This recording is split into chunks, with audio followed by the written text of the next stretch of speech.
Hi guys, this is Abhi from Gokcedb. In this video, you're going to learn how to monitor your application using a broken link checker in AWS CloudWatch.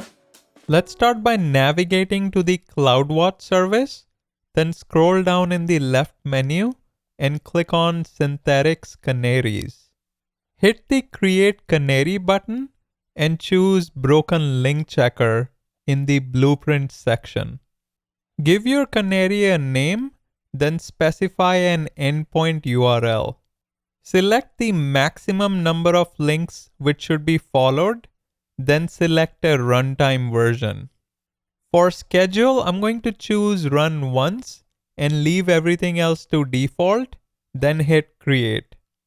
Give it a few minutes for the canary setup to complete, then your Canary State should change to running. Go inside the canary and wait for the latest run to complete. After the run is finished, scroll down to the links section to see all the links that were checked and their status codes. You can also look at the screenshots here or in the Screenshots tab.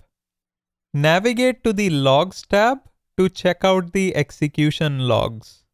If you want to look at things like the user agent used and the duration, navigate to the HTTP archive file tab. Canary artifacts and S3 location can also be found on the same page. Head to the monitoring tab to look at more canary metrics such as duration, success percent, client and server side errors. There you have it. Make sure you like, subscribe, and turn on the notification bell. Until next time.